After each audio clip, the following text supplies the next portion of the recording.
Corona से निपटने के मामले पर मरकज और मगरबी बंगाल हुकूमत के बीच ठनी हुई है। इल्ज़ाम और जवाबी इल्ज़ाम और तनकीद तरदीद का सिलसिला जारी है। इस बीच वज़ीर-ए-आला ममता बनर्जी ने principal health secretary Vivek Kumar की छुट्टी कर दी है। उनकी जगह नारायण स्वरूप लेंगे। विवेक कुमार का तबादला महकमे माहौलियात में कर दिया गया है। ख्याल रहे कि कल वज़ीर-ए-आज़म के साथ हुई मीटिंग में ममता बनर्जी ने मरकज पर निशाना साधा था। उन्होंने मरकज पर रियासतों से इम्तियाजी सलूक करने का इल्ज़ाम लगाया था और कहा था कि कोरोना बहरान के दौरान सियासत करना ठीक नहीं।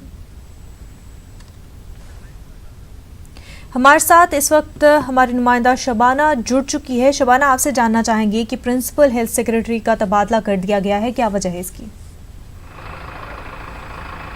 देखिए, जिस तरह से कोरोना से निपटने के लिए मरकजी हुकूमत की जानिब से दीगर सियासी जमातों की जानिब से, चाहे उसमें बंगाल की कांग्रेस के लीडरान हो या फिर लेफ्ट के लीडरान हो, उनकी तरफ से, बीजेपी के लीडरान की तरफ से जिस तरह से बार बार ममता हुकूमत को निशाना बनाया जा रहा था, यहाँ पे जिस तरह से कोरोना मरीजों की तादाद को लेकर भी आपने देखा होगा कि मरकज़ की जानिब से एक टीम आई थी और उनकी तरफ से भी यह कहा गया था कि जो तादाद है उनको जो है वो छुपाया जा रहा है। जिस तरह के टेस्ट होने चाहिए थे वो नहीं हो रहे हैं।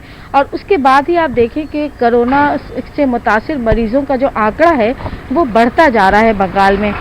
जिस तरह से कल की रिपोर्ट थी कि 2000 से ज़ायद लोगों के जो कोरोना के पॉजिटिव टेस्ट के रिपोर्ट आए हैं और उसके साथ साथ अब जो है वो बंगाल में कमोबेश 1374 मरीज़ ऐसे हैं जो ज़ेरे इलाज हैं, जबकि 118 मरीज़ों की कोरोना से मुतासिर मरीजों की मौत हो चुकी है।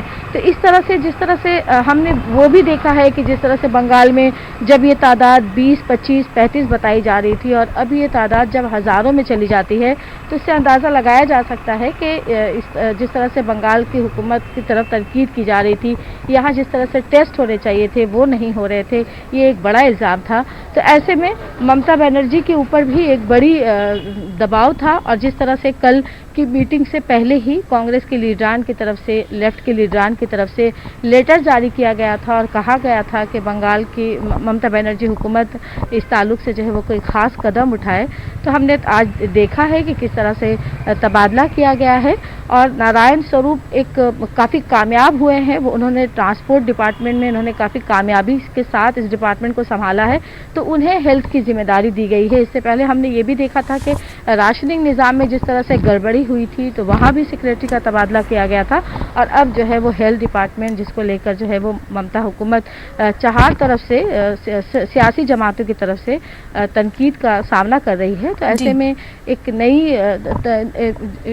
इस महकमे में तबादले के बाद, अफसरान के तबादले के बाद हुकूमत ने उम्मीद जताई है कि जिस तरह से टेस्ट होने चाहिए थे, जिस तरह से टेस्ट होने चाहिए बंगाल में, उसको लेकर डिपार्टमेंट जो है, हेल्थ डिपार्टमेंट जो है वो कोई हिकमत अमली जो है वो अपनाएगा। और जिस तरह से कोलकाता कॉर्पोरेशन की तरफ से कहा गया है कि तमाम वार्ड में टेस्ट किए जाएंगे कोरोना के टेस्ट, तो इसी तरह से बंगाल में आप इसके साथ साथ ये भी देखें कि न सिर्फ कोलकाता बल्कि 3 और ऐसे डिस्ट्रिक्ट भी हैं जो बिल्कुल रेड जोन में, आज जो कंटेनमेंट जोन में है और जिन्हें जो है वो, जहाँ पर जिस तरह से तादाद बढ़ रही है कोरोना मुतासिर मरीजों की, उसके लिए एक टीम भी तश्कील दी गई है। तो ऐसे में ज़रूरी था कि डिपार्टमेंट को और भी ज़्यादा मजबूत बनाया जाता और यही वजह है कि जो तबादला किया गया, जो तकर्री हुई है, वो इसी दबाव का नतीजा है। जी शबाना, जो नेग्लिजेंस हुई है, जो अभी तक लापरवाहियां बढ़ती गई है, अब तो तबादला हो गया है, लेकिन इसकी वजह से कितना नुकसान रियासत को भुगतना पड़ा? देखिए, एक बड़ा नुकसान हुआ है क्योंकि मरीज़, जिस तरह से लोग मुतासिर हो रहे हैं, मरीज़ों की तादाद बढ़ी है और साथ ही साथ बंगाल में सबसे बड़ी दुश्वारी ये थी कि सिर्फ कोरोना के से मुतासिर मरीज़ ही नहीं, बल्कि जो जिस तरह से अस्पताल एक के बाद एक अस्पताल बंद हुए, बड़ी तादाद में डॉक्टर और नर्स जो है वो कोरोना से मुतासिर हुए, जिसके बाद अस्पतालों को बंद किया गया। तो बंगाल और ख़ासकर कोलकाता शहर में इलाज जो है वो एक बड़ा मसला बन चुका था। यहाँ अस्पताल बंद है, यहाँ क्लिनिक बंद है, जो डॉक्टर्स हैं वो अपने क्लिनिक नहीं खोल रहे हैं, तो लोगों को काफ़ी परेशानी हो रही है। और यही वजह है कि आप देखें कि मगरबी बंगाल हुकूमत जब लिस्ट जारी करती है हर दिन कोरोना मुतासिर मरीजों की, और उसके साथ साथ जब ये दिया जाता है कि कितने लोग कोविड से मुतासिर मरीजों की मौत हुई है, और उसके साथ साथ ये भी आंकड़ा आता है कि दूसरे जो बीमारियां हैं उनसे मुतासिर होकर भी कई लोग मारे जा रहे हैं। तो इस तरह से जिस तरह से बंगाल में हेल्थ को लेकर एक बड़ी लापरवाही देखने को मिली कि यहाँ कोरोना के लिए तो कई एक अस्पतालों को जो है वो मखसूस किया गया, जैसे आईटी हॉस्पिटल है, एमआर बांगुर हॉस्पिटल है, कैलकाटा मेडिकल हॉस्पिटल है, लेकिन उसके साथ साथ जो दीगर मरीज थे, जो दीगर बीमारियां, जो संगीन बीमारियों से जूझ रहे थे, उनके सामने एक बड़ी परेशानी थी।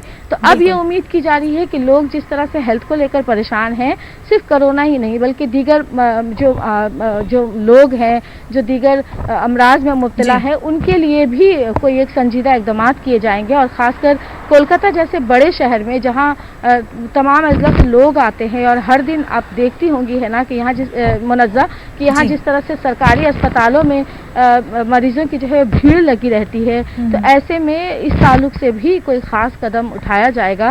और खासकर जो कोरोना टेस्ट की जो बात की जा रही है, जो हर गली हर वार्ड में कोरोना टेस्ट होने चाहिए, उसको लेकर कोई खास कदम उठाया जाएगा, ऐसी उम्मीद की जा रही है। तो एक बड़ी लापरवाही हुई है, लोगों को परेशानी हुई है और यही वजह है कि जब हेल्थ डिपार्टमेंट की रिपोर्ट आती है तो इसमें कोरोना से मुतासिर मरीजों की अमवात के साथ साथ जो दीगर अमराज में जो मुब्तला लोग जो मारे जाते हैं, उनकी भी फहरिस्त जो है वो जारी की जाती है। बिल्कुल शबाना, ये उम्मीद की जा रही है कि अब जो हालात है कुछ बेहतर हो सके और जो पहले लापरवाहियां हो वो अब आगे ना हो। शबाना, बेहद शुक्रिया आपका।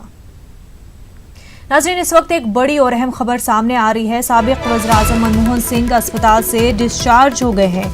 मनमोहन सिंह दिल्ली के एम्स में भर्ती थे। सीने में दर्द की शिकायत के बाद अस्पताल में दाखिल कराया गया था। आपको बता दें कि साबिक वज़ीर-ए-आज़म मनमोहन सिंह सीने में दर्द की शिकायत के बाद उन्हें अस्पताल में दाखिल कराया गया था और अब उन्हें अस्पताल से डिस्चार्ज कर दिया गया है।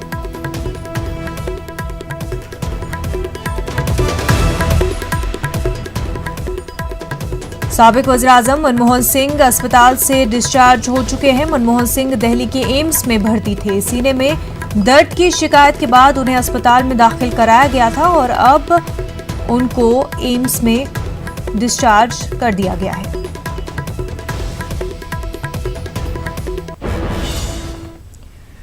मरकजी वजीर बराए अक़लियती उमूर मुख्तार अब्बास नकवी ने कहा कि आज ट्रेन पटरी पर उतरी है, बहुत जल्द मामूलाती जिंदगी भी बहाल होगी। रेल पटरी पे आई है, जिंदगी भी पटरी पे आएगी, जान भी और जहान भी दोनों मजबूती के साथ चलेगा। और हमारा मानना है कि जिस अनुशासन के साथ, जिस संयम के साथ देश के लोगों ने सभी दिशा निर्देशों का बाइनलाज पालन किया है, उसका नतीजा है कि हमारे देश में, दुनिया में जहाँ इतनी इस चुनौतियों की, तमाम तरह की चुनौतियाँ बढ़ती रहीं, हमारे देश में उस पर काबू पाने में बहुत मददगार साबित हुआ है। निश्चित तौर से अभी चुनौतियाँ हैं, हमें इसी संयम से, इसी अनुशासन के साथ इसको परास्त करना है। कोरोना लॉकडाउन ने सबसे ज्यादा मजदूरों को मुतासिर किया है। ये मजदूर मुल्क के किसी एक हिस्से में नहीं बल्कि सभी सूबों में उनकी मुश्किलात एक जैसी ही है। लॉकडाउन में फैक्ट्रियों, कारखानों के बंद होने से जहां वो फाका कशी पर मजबूर हो गए हैं, घर जाने की मजबूरी ने उन्हें बेबस कर दिया है। हाईवे पर हजारों की तादाद में गाड़ियों की लाइन है तो पैदल जाने वाले मजदूर भी कम नहीं है। देखिए रिपोर्ट।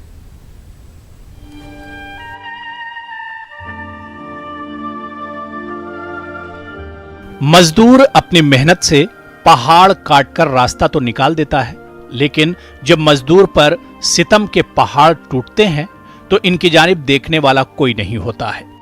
हुकूमतों के तो अपने दावे हैं कि मजदूरों को मुफ्त लाने का इंतजाम किया जा रहा है, वहीं दूसरी जानिब हाईवे पर जाने वाली गाड़ियां जिसमें मजदूरों को ठूस ठूस कर सख्त गर्मी में भरा गया है, वो हुकूमत के दावों को आईना दिखाने के लिए काफी हैं। यह है राजकुमार जो मुंबई अंधेरी से पैदल चले आ रहे हैं। अभी इन्होंने 700 किलोमीटर का सफर तय किया है, आगे 950 किलोमीटर इन्हें और पैदल ही जाना है। राजकुमार भाई कहाँ से आ रहे हैं आप? आ रहे हैं अंधेरी बॉम्बे महाराष्ट्र से। कैसे आ रहे हैं आप भाई?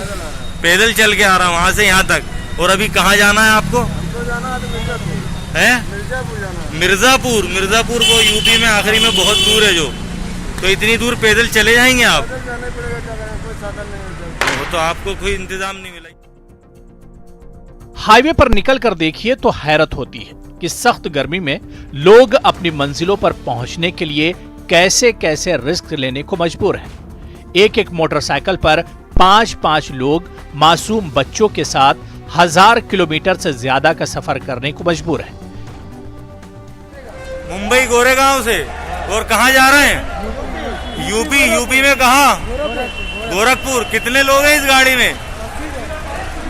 80-90 लेडीज बच्चे सब हैं। चलिए ठीक है, ये हम भोपाल हैं। आप मध्य प्रदेश से गुजरने वाले नेशनल हाईवे से मुख्तलिफ रियासतों के मजदूर बड़ी तादाद में गुजर तो रहे हैं, लेकिन इनकी मदद के लिए हुकूमत की जानिब से कोई इंतजाम नहीं किया गया है। हुकूमत के ताउन के बगैर समाजी तंजीमें आपसी ताउन से हाईवे से जाने वाले मजदूरों की खिदमत में लगी हुई हैं। भोपाल की मुस्लिम तंजीमें जो जनता कर्फ्यू के दिन से ही खिदमत शुरू की, तो आज भी इनकी खिदमत का सिलसिला जारी है। शुरू किया और सारे भाइयों के मिलकर चल रहा है और इंशाल्लाह चलता रहेगा आगे भी। एरो रिसोर्ट अब्बास नगर।